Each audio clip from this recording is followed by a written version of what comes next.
గడిచినటువంటి 2 సంవత్సరాలుగా ఈ తెలుగుదేశం ప్రభుత్వంలో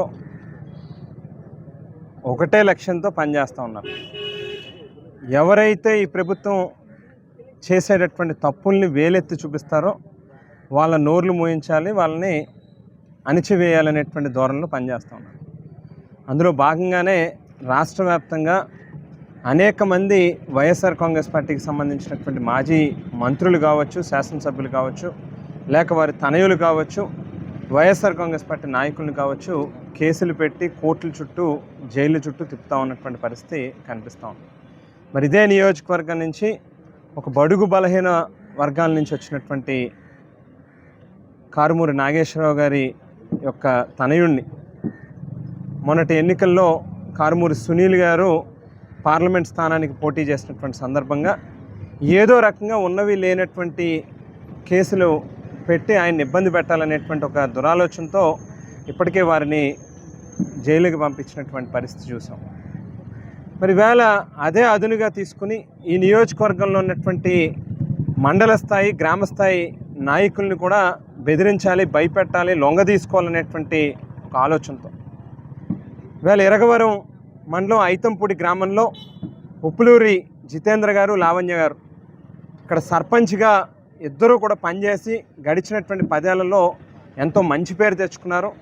మరి వారి హయాంలో ఆవేళ వైఎస్ఆర్ కాంగ్రెస్ పార్టీ అధికారంలో ఉన్నటువంటి సందర్భంలో కొన్ని వందల మందికి ఇల్లు లేనటువంటి నిరుపేదలకి ఇల్లు ఇప్పించేటటువంటి కార్యక్రమం చేస్తారు.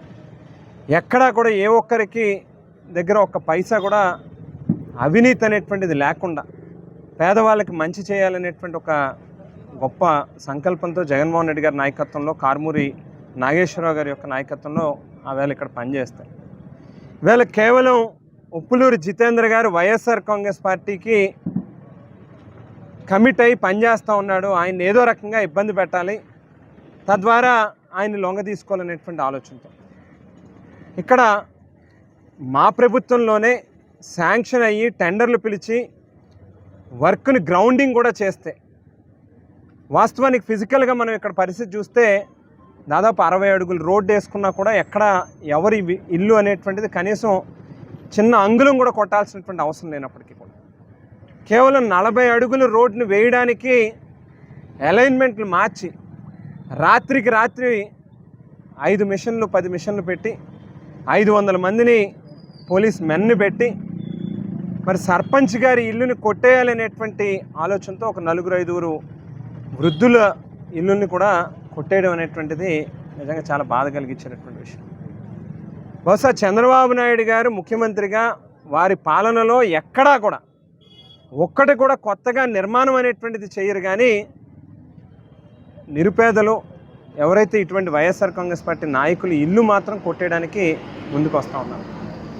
వేళ పక్క నియోజకవర్గంలో మనం చూస్తే ఒక అడ్వకేట్ ఇంటి మీదకి, వాళ్ళ పార్టీకి సంబంధించినటువంటి నాయకుడు ఇంటి మీదకి అర్ధరాత్రి పూట ఫుల్గా మందు కొట్టి మిషన్లు పెట్టి తీసుకెళ్ళి ఇల్లు కట్టేస్తామని చెప్పని ఒక శాసనసభ్యుడు మాట్లాడితే ఆయనను స్ఫూర్తిగా తీసుకుని బహుశా ఇక్కడ ఈ నియోజకవర్గంలో ఉన్నటువంటి శాసనసభ్యుడు కూడా ఏదో రకంగా వైఎస్ఆర్ కాంగ్రెస్ పార్టీ నాయకులు ఇల్లు కొట్టేయాలి, తద్వారా ఒక పైశాచిక ఆనందం పొందాలనేటువంటి పరిస్థితి కనిపిస్తూ ఉంది.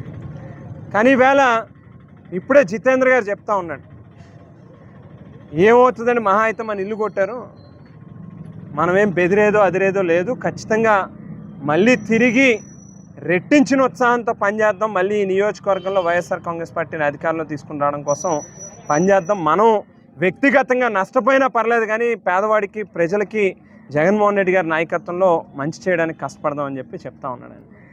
సో మీరు ఏదో ఇల్లు కొట్టేశాం కదా అని చెప్పని బహుశా ఆనందపడచ్చేమో, కానీ ఎవరిని కూడా వైఎస్ఆర్ కాంగ్రెస్ పార్టీ నాయకులు మాత్రం మీకు లొంగరు అనేటువంటి విషయాన్ని దయచేసి గుర్తుపెట్టుకోండి అని చెప్పి సందర్భంగా హెచ్చరిస్తూ, ఇది మంచి పద్ధతి కాదు.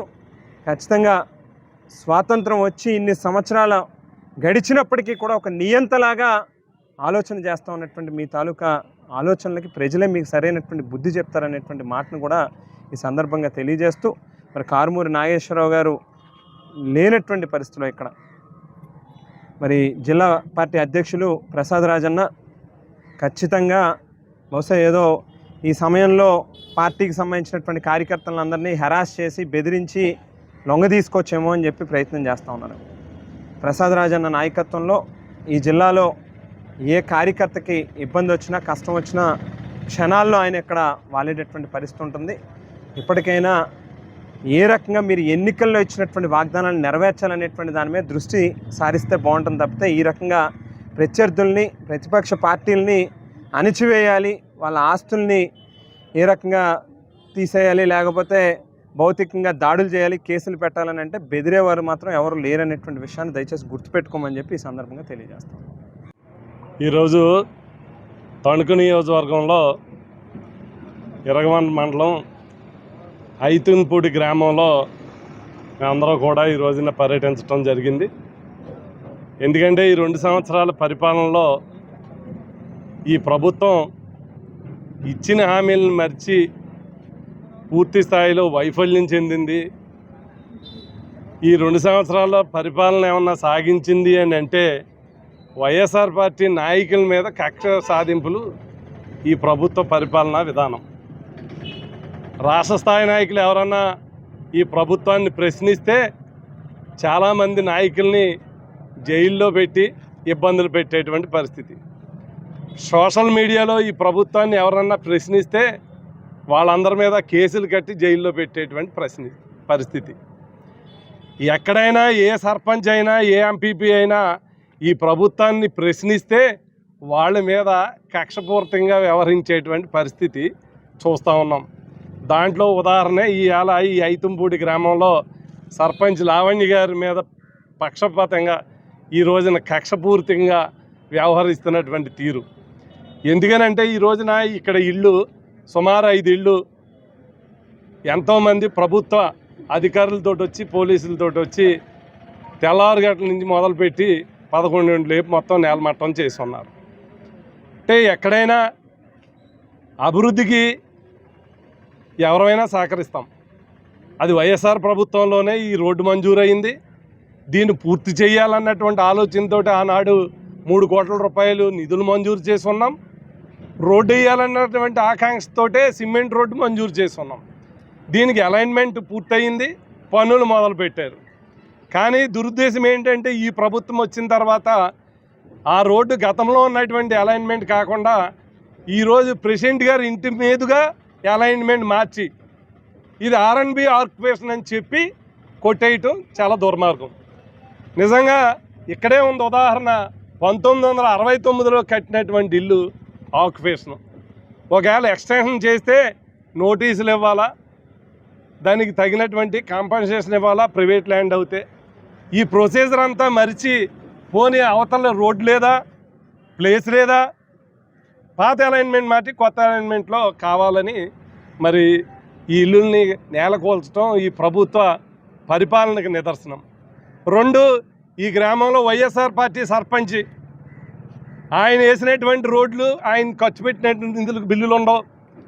లేదు ఈ పంచాయతీలో శానిటేషన్ సిబ్బంది ఈ గ్రామంలో బాగా పనిచేస్తే మరి వారికి ఎక్కడ ఇబ్బంది వస్తుందో వారికి జీతాలు ఇవ్వరు. ఆ రకంగా కూడా కక్షపూరితమైనటువంటి చర్యలు చూస్తున్నాం ఇప్పుడు. అంటే మీరు ఒకటే గమనించండి, ప్రజలు మీ ప్రభుత్వ పరిపాలన చూస్తారు. ఇలాంటి కక్ష సాధింపులు చర్యల వల్ల మా గొంతులు నొక్కాలంటే ఎవరు కూడా ఆపలేరు. ఇవాళ ఈ నియోజకవర్గ నాయకుడైన నాగేశ్వరరావు గారి కొడుకుని ఇబ్బంది పెట్టాలని చూస్తూ ఉన్నారు. అలాగే ఈ రాష్ట్రంలో ఎంతోమంది నాయకులను ఇబ్బంది పెట్టాలని చూస్తూ ఉన్నారు. ఇలా ఎంతోమంది సర్పంచుల్ని మీరు జడ్పీడీసీని ఎంపీపీలని కూడా ఎంతో ఇబ్బంది పెట్టేటువంటి పరిస్థితి చూస్తూ ఉన్నాం. కానీ ఒకటే చెప్తా ఉన్నాం, మీరు ఇలా ఎన్ని చేస్తే ప్రజలు మీకు సరైనటువంటి బుద్ధి చెప్పడానికి ఇప్పటికే సిద్ధంగా ఉన్నారు. ఒక ఓటేసిన పాపానికి ఎన్ని శిక్షలు అనుభవించాలో ఈ రాష్ట్ర ప్రజలు అన్ని శిక్షలు అనుభవిస్తూ ఉన్నారు. తప్పకుండా ఆ మూల్యం రేపు రాబోయేటువంటి లోకల్ బాడీస్లో కానీ ఈ ప్రభుత్వ పరిపాలన విధానానికి ప్రజలు తీర్పు చెప్తారని మీ ద్వారా తెలియపరుస్తాం. ఈరోజు ఈ ఐతుంపూడి గ్రామంలో జరిగినటువంటి దారుణం, ఎవరైతే వైఎస్ఆర్ కాంగ్రెస్ పార్టీ సర్పంచ్ ఉన్నారో లావణ్య గారు కానివ్వండి, స్వతంత్ర దినోత్సవం ముందు రోజున చాలా దారుణంగా ఓన్లీ వైఎస్ఆర్ కాంగ్రెస్ పార్టీకి సంబంధించిన సర్పంచ్నే కేవలం తన దురుద్దేశంతో ఇంటిని అన్యాయంగా తెల్లారుజామున ఒక చేతగాని ప్రభుత్వం, ఒక ఏమీ చేయలేనటువంటి పగలొస్తే అందరూ అడ్డుకుంటారు, యావత్ గ్రామం అంతా మీదన పడద్దన్న ఉద్దేశంతో తెల్లారుజామున వచ్చి పోలీసులతో వచ్చి చాలా దౌర్జన్యంగా ఇక్కడ ఉన్నటువంటి సర్పంచ్ గారి ఇల్లు కానివ్వండి, పక్క ఇళ్ళు కానివ్వండి, చాలా అన్యాయంగా కొట్టారు. ఇది గౌరవ హైకోర్టు దృష్టిలో ఉంది. ఇక్కడ ఉన్నటువంటి స్పీడ్ బ్రేకర్లను ఎత్తే కూడా ఈ స్పీడ్ బ్రేకర్లను తీసేయండి అని కూడా గతంలో కూడా గౌరవ హైకోర్టు చివాట్లు పెట్టింది ఈ ప్రభుత్వానికి. తీసేరు, స్పీడ్ బ్రేకర్లు తీసినా ఏమాత్రం సిగ్గు లేకుండా ఈ అలైన్మెంట్ సర్పంచ్ గారిని ఇబ్బంది పెట్టాలని ఇంటి మీదుగా తోసి ఇక్కడ ఇల్లు బద్దలు కొట్టినటువంటి పరిస్థితి. మీరు ఎన్ని ఇలాంటి అరాచకాలు చేసినా ఈ కూటమి ప్రభుత్వం వైఎస్ఆర్ కాంగ్రెస్ పార్టీ మాజీ మంత్రివర్యులు కానుమూరు నాగేశ్వరరావు గారికి అండగా ఉంటున్నారు, కానుమూరు నాగేశ్వరరావు గారికి ముఖ్య అనుచరుడిగా ఉంటున్నారనే ఏకైక ఉద్దేశంతో ఈరోజు ఈ దారుణాన్ని కూడగట్టినటువంటి ఈ లోకల్ ఎమ్మెల్యే. ఇది చాలా అన్యాయమైనటువంటి విషయం. ఇది శాశ్వతం కాదు. మీకు రాజకీయాలు మళ్ళీ సంవత్సరం ఆగితే జగన్మోహన్ రెడ్డి గారు అది పాదయాత్ర చేస్తారు. జగన్మోహన్ రెడ్డి గారు రోడ్డు ఎక్కితే మీకు అంతిమ యాత్ర జరుగుతుంది తప్ప ఇలాంటి పనులు చేసుకుంటే మిమ్మల్ని ప్రజలు క్షమించడానికి కూడా తెలియజేస్తూ ఉన్నాం. మీరు ఎన్ని ఇబ్బందులు పెట్టినా, వైఎస్ఆర్ కాంగ్రెస్ పార్టీ నాయకులను ఎన్ని ఇబ్బందులు పెట్టినా కూడా ఇవాళ జగన్మోహన్ రెడ్డి గారి దృష్టిలో ఉంది.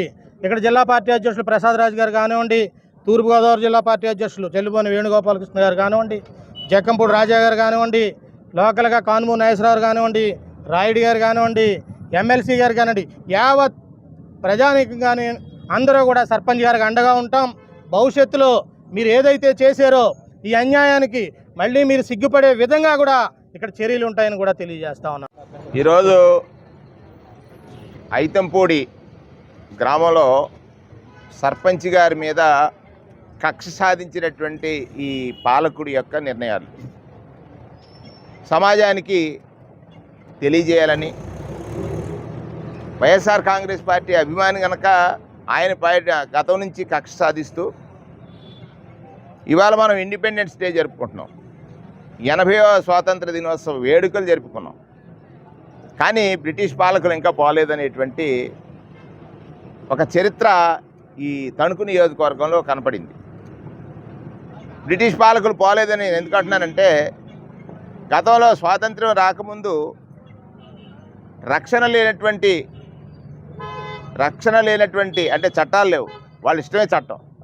అర్ధరాత్రులు అపరాత్రులు ఇళ్లపైన దాడులు చేసి స్వాతంత్ర్యం గురించి అడిగే వాళ్ళని హింసించినటువంటి దాఖలాలు విన్నాం.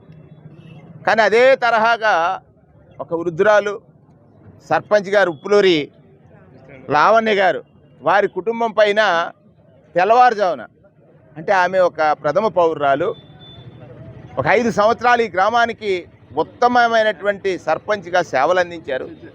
గ్రామంలో ఉన్న ప్రజలందరూ చెప్తా ఉన్నారు వారి యొక్క నిజాయితీ గురించి. నిజాయితీగా ఉన్నటువంటి ఒక సర్పంచ్ పైన, అంటే ఆయన వైఎస్ఆర్ కాంగ్రెస్ పార్టీలో ఉన్నాడు కనుక, తెలుగుదేశానికి లొంగలేదు కనుక, ఒక వక్ర మార్గంలో వాళ్ళని ఏ విధంగా హింసించారనేటువంటిది వాస్తవం. ఇక్కడ మనం చూసినట్లయితే 1969లో నిర్మింపబడిన ఇల్లు ఇది. R&B రోడ్డు నిర్మాణం జరుగుతూ ఉంది. వైఎస్ఆర్ కాంగ్రెస్ పార్టీలోనే అది మంజూరైంది. మంజూరైనటువంటి రోడ్డుకి అలైన్మెంట్తో సహా అడ్డొచ్చినటువంటి చెట్లు సర్పంచ్ గారి సొంత ఖర్చులతోటి సుమారు 50,000 ఖర్చు పెట్టి ఆ చెట్లు తొలగించారు. ఇవాళ కక్ష సాధించడం కోసం అలైన్మెంట్ చేంజ్ అయిందన్నట్టుగా అది కూడా పూర్తి స్థాయిలో కోర్టులో ఉన్నటువంటి అంశం. కోర్టులో ఉన్న అంశాన్ని కేవలం ఈ 5 ఇళ్ళే, ఈ 4 ఇళ్ళే అంటే ఈ ప్రతాపం ఎవరి మీద చూపిస్తున్నారండి? అంటే ఇంతకంటే రాక్షసత్వం ఇంకోటి ఉంటుందా? ఇంతకంటే పైచాచికత్వం ఇంకోటి ఉంటుందా? ఇక్కడ కనబడుతున్నది ఏమిటంటే, ఆ సర్పంచ్ గారు మంచి పేరు ప్రఖ్యాతులు ఉన్నటువంటి వ్యక్తి కనుక ఆయన పైన తెల్లవారుజామున 300 మంది పోలీసులు వచ్చి ఫైర్ టెండర్స్ తెచ్చి 5 జేసీబీలు పెట్టి, చంద్రబాబు నాయుడు గారు ఒకసారి చూడండి మీ పాలన. అంటే స్వాతంత్ర్యానికి ముందు రోజు రాత్రి ఈ రాష్ట్రంలో జరిగిన సంఘటన ప్రజాస్వామ్య ప్రేమికులారా, ప్రజలారా అడుగుతున్నాం, చూపిస్తున్నాం. ఈ పాలకుడికి అధికారం ఇస్తే ఏ విధంగా పేదలు, బలహీనులు, లేకపోతే ఎక్కడ తిరగబడలేనటువంటి అశక్తులపైన ప్రతాపాలు చూపించిన విధానాన్ని ఒకసారి చూసినట్లయితే ఇంతకంటే దుర్మార్గం ఇంకొకటి ఉండదు. మన దేశానికి స్వాతంత్రం వచ్చింది, రాష్ట్రానికి రాలేదు. ప్రత్యేకించి ఈ నియోజకవర్గంలో ఏదైతే ఉందో అంటే బ్రిటిషర్స్ని మరిపించే విధంగా, బ్రిటిషర్ని తలపించే విధంగా మరిపించేది కాదు, తలపించే విధంగా ఇక్కడ పాలన సాగిన తీరు చూస్తే చాలా బాధాకరం. కానీ ఇవాళ వైఎస్ఆర్ కాంగ్రెస్ పార్టీ అధ్యక్షుడిగా ప్రసాదరాజు గారు, కారుమూరి నాగేశ్వరరావు గారు రిక్వెస్ట్ చేసిన వెంటనే మేమందరం, నేను కానీ, ప్రసాదరాజు గారు కానీ, జక్కంపూడి రాజా గారు కానీ, రవీంద్ర గారు కానీ, రాయుడు గారు కానీ, అలాగే ఈ మన మురళీ కృష్ణరాజు గారు కానీ, మేమందరం కలిసి తరలి వచ్చాం. ఒక్కటి, తాత్కాలికంగా మీరు ఆనందం పొందవచ్చు, తాత్కాలికంగా మీరు గొప్పగా చేసామని అనుకోవచ్చు, కానీ శాశ్వతంగా ఈ నియోజకవర్గంలో ఈ చిన్న ఘటనే రాష్ట్రంలో దావాలనంగా మీ పార్టీని, మీ ప్రభుత్వాన్ని దహిస్తుంది అంటానికి ఇంతకంటే వేరే ఉదాహరణ అవసరం లేదని సందర్భంగా మనం చేస్తాం. రాష్ట్ర నాయకులు వేణుగారు, జక్కంపూడి రాజా గారు, మా జిల్లా ప్రెసిడెంట్, మా జిల్లా అబ్జర్వరు, అలాగే చిల్మరి రాయుడు గారు అందరూ ఇక్కడ రావడం జరిగిన విషయాలన్నీ కూడా నాయకులంతా చెప్పారు. నేను ప్రత్యేకంగా ఇక్కడ గమనించింది పంచాయతీలో పనిచేసే సిబ్బందికి జీతాలు ఇవ్వకపోవడం. ఇది చాలా దారుణం. పంచాయతీలో పనిచేసే సిబ్బంది, పారిశుద్ధ్య కార్మికులకి, ఎలక్ట్రీషియన్లకి 11 నెలలుగా జీతాలు ఇవ్వలేని పరిస్థితి చాలా దారుణమైన విషయం. మరి ఖచ్చితంగా ఈ విషయాన్ని ఎల్లుండ జరగబోయే శాసన మండలిలో ప్రస్తావిస్తాను. దాంట్లో ప్రస్తావించి అది ఆఖరికి కలెక్టర్ దృష్టిలోకి వెళ్ళినా సరే ఆ విధమైన కంప్లైంట్లు వెళ్ళినప్పటికీ కూడా ఎటువంటి యాక్షన్ లేకపోవడం. మరి కలెక్టర్ అంటే పరిపాలన, జిల్లా అడ్మినిస్ట్రేషన్ చూసుకోవాలి. మరి ఒక శానిటరీ సిబ్బందికి జీతాలు ఆపేస్తుంది చాలా చాలా దుర్లభమైన విషయం. మరి ఖచ్చితంగా ఈ విషయం మీద మండలిలో ప్రస్తావించేసి వారికి న్యాయం కలిగేలాగా చేస్తానని మీకు తెలియజేస్తున్నాను.